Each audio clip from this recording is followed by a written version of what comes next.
Hi guys, Gwen R here of Yoga for Sobriety, and I'm just coming on to talk to you a little bit about the first chakra and steps 1, 2, 3 in recovery, and why working on balancing that first chakra early on in recovery, or whenever you're coming back to 1, 2, 3, when things feel a little unmanageable.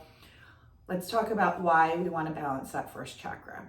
So the first chakra, the energy center near the base of the spine, your root, is your foundation. It's connected to the color red, which on the visible light spectrum is the lowest, slowest moving color. So even if you think about the frequency of that, and you want to talk about getting grounded and rooted, think about connecting with that slow energy. So slowing down, maybe coming down to the earth, getting out in nature, connecting to the ground. The first thing you can do to slow down is work on slowing the breath. So slow the breath, slow your movements, pause. And the issues that connect with this first chakra are your nourishment, your health, your home, your finances, your boundaries, your trust in yourself and the world around you. And a lot of these issues are the things that become unmanageable when we're in the issues, right? When we're in those substance abuse or other addictive behaviors. A lot of those things get out of balance. For me personally, when I came in, if I talk about nourishment, my nutrition, horrible. I didn't eat when I was out there playing. I I smoked cigarettes instead of eating. And then I would go to, Wawa, fast food chain, something at 3 o'clock in the morning and eat garbage. And then I wouldn't eat till 4 o'clock the next day, and it would be something junky. So I was not nourishing myself. Let's talk about sleep. I wasn't sleeping, I was passing out, right? I didn't know how to go to sleep. I was smoking very, very heavily, very heavily. I'd smoke a pack during the day and then 3 more through the night, just chain smoking. So the health is impacted, and that nourishment, that health is the first thing that starts to come back when we step in and put our substances and behaviors aside. We can then start to focus on those things. Let's talk about finances. My finances were crazy. I had all these credit cards. I was young, and I was charging my booze to credit cards. And I had credit cards with just liquor stores and bars, and it was just all listed on there. And I had to pay that off. I had to pay off my debts. I was behind on a lot of things, and I never really gained anything. I never gained any savings, so to speak. I never gained any. I didn't have a car. There was a lot of finances that were unmanageable. Let's talk about home. I was floating around from place to place.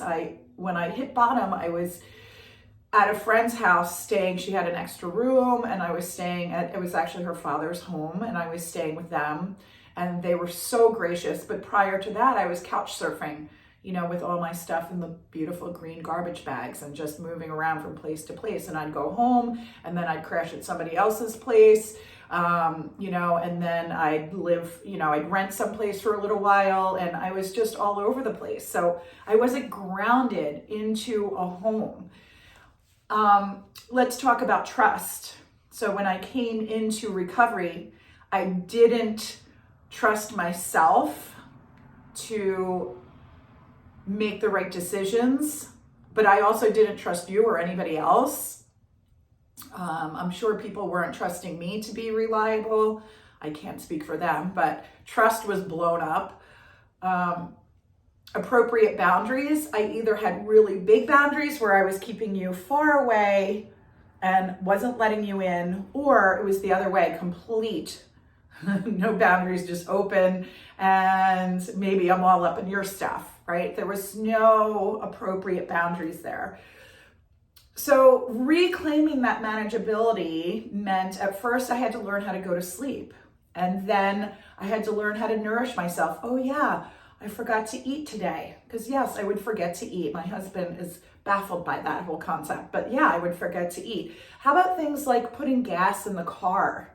You know, a lot of times I never put gas in the car because I didn't have money and I'd be running on fumes and the stress of trying to get where I needed to go, hoping I wasn't going to run out of gas. Unmanageable. I had to start to make good on the payments that I needed to make to get my finances back in order. I had to start to save enough money to get my own place. And fortunately, I was really lucky. I did have people surrounding me, so I was never completely homeless, but I didn't have my own place, my own ground where I could come back to and feel secure. So just consider thinking about what areas of your life are unmanageable, and then think about this first chakra, your foundation, and coming home into that. So bringing yourself back to health, bringing your life back to stability. And first chakra is all about that. And when we do a yoga practice, we really sink into the earth and we find that foundation, which is the foundation for all of humanity, the earth. So we want to come home to that. And whenever things get crazy in our life, we need to come back to that. So we can pause and ask ourselves, am I getting enough sleep, right? Am I eating? It's that HALT thing, hungry, angry, lonely, and tired. Let's take care of first things first. So that first chakra is that. It is our ground. It is our foundation. It's where we slow down and we get centered. And I hope this brings you just a little bit of understanding of that first chakra and how it relates to that early recovery. That trust really plays into second and third step. Trust in letting go, trust in believing in something, and letting go. One of the things I really just want to close with is when we come to that third step, and a lot of people feel, oh, I can't just turn my life over. Well, there's a balance there. It talks about alignment of will. So we do the work, we take action, but then we trust in the results. We trust it's going to turn out however it's meant to turn out, because there's nothing we can do about the results. But there is things that we can do to take action. So there's a balance there. It's not completely just not doing anything, right? We got to show up. We got to align our will. Or I shouldn't say we have to, I need to. That's the path I choose.